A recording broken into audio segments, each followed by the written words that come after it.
Hello नमस्ते विद्यार्थी भाइ बहिनीहरु। आज क्लासमा तपाईहरुलाई स्वागत छ र म उपस्थित भइसकेको छु। म सञ्जीव कुमार राम। आज तपाईहरुलाई पढाउने छु क्लास 12 को रिलेटेड अन्तर्गत रहेको च्याप्टर के कस्ट रिकन्सिलिएसन स्टेटमेन्ट। आज म कस्ट रिकन्सिलिएसन स्टेटमेन्ट को जस्ट इन्ट्रोडक्सनमा मात्रै कुराकानी गर्ने छु र त्यो कस्ट रिकन्सिलिएसन स्टेटमेन्टलाई हामी पुरै डिटेल्समा पढ्ने छु नेक्स्ट क्लासमा।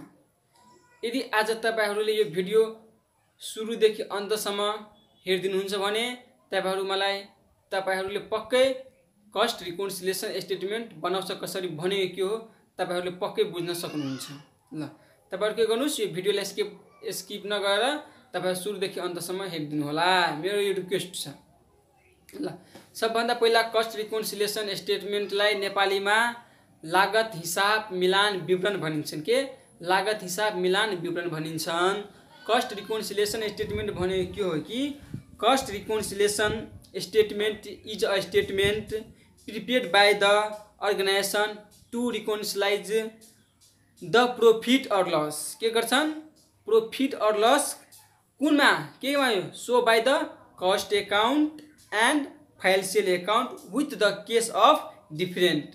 यदि फाइनेन्शियल अकाउंट में एंड कस्ट अकाउंट में बैलेंस डिफरेंट आउँछ भने त्यसलाई हामी इक्वल गर्नको लागि हामी के गर्छौं?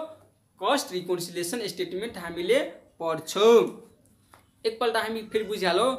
लागत खाता भनेको लागत लेखा भनेको के हो? कस्ट अकाउंट र वित्तीय लेखा भनेको फाइनेन्शियल अकाउंट। त्यो दुईटाको के हुन्छन्? त्यो कस्ट अकाउंट एंड फाइनेन्शियल अकाउंटले देखाएको नफा वा नोक्सान, त्यो नफा नोक्सानमा के हुन्छन्? बैलेंस डिफरेंट आउँछन्।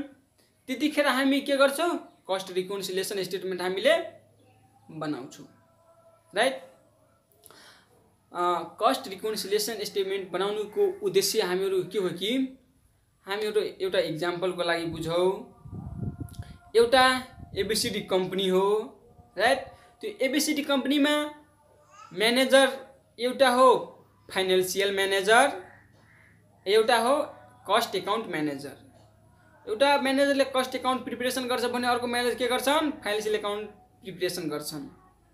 कस्ट अकाउंट भनेको पीएल अकाउंट पनि भनिन्छन्।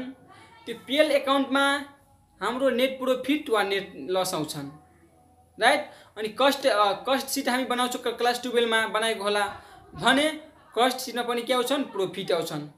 त पीएल अकाउंट को प्रॉफिट अनि कस्ट अकाउंट को प्रॉफिट यदि बैलेंस दुवैको डिफरेंट आउँछन् भने हामी त्यसलाई इक्वल गर्नको लागि हामीले के गर्छौं? कस्ट रिकन्सिलिएसन स्टेटमेंट हामीले बनाउँछौं। यति कुरा बुझिसकेपछि तपाईहरुले मजाले कस्ट रिकन्सिलिएसन स्टेटमेंट भनेको के हो वास्तवमा तपाईहरुले त्यो कुरा बुझिसक्नु भएको होला, राइट।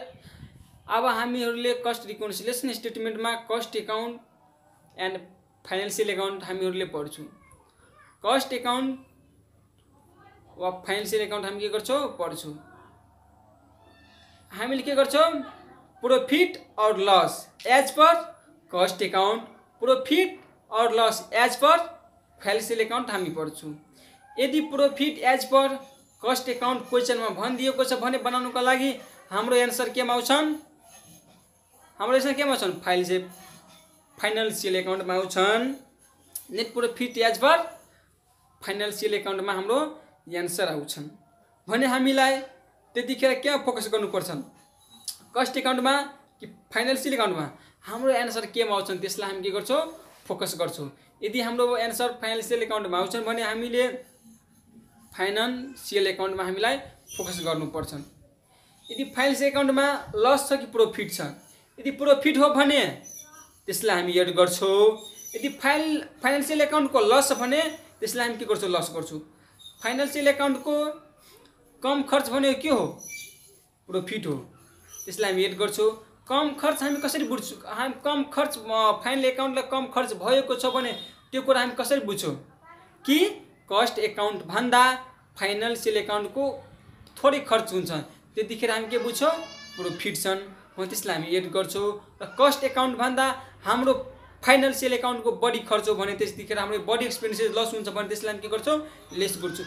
यस्तै यस्तै आइटमहरू हामीहरू के गर्छौँ नेक्स्ट क्लासमा हामीले पढ्नेछौँ। कुन आइटमको पोस्टिङ कहाँ हुन्छन् कसरी हुन्छन् त्यो डिटेलमा आज म तपाईँहरूलाई एकदम सर्टकट समरीको रूपमा चर्चा गरिदिए कस्ट रिकन्सिलिएसन स्टेटमेन्टलाई।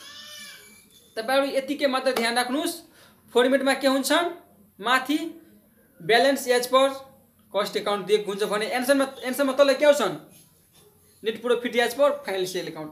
यदि फाइनेन्सियल एकाउन्टको प्रॉफिट छ भने हामीले एड गर्छौँ, यदि फाइनेन्सियल एकाउन्टको लेस छ भने लस छ भने त्यसलाई के गर्छौँ लेस गर्छौँ। यति कुरा मात्रै तपाईँहरू बुझ्नुहोस्।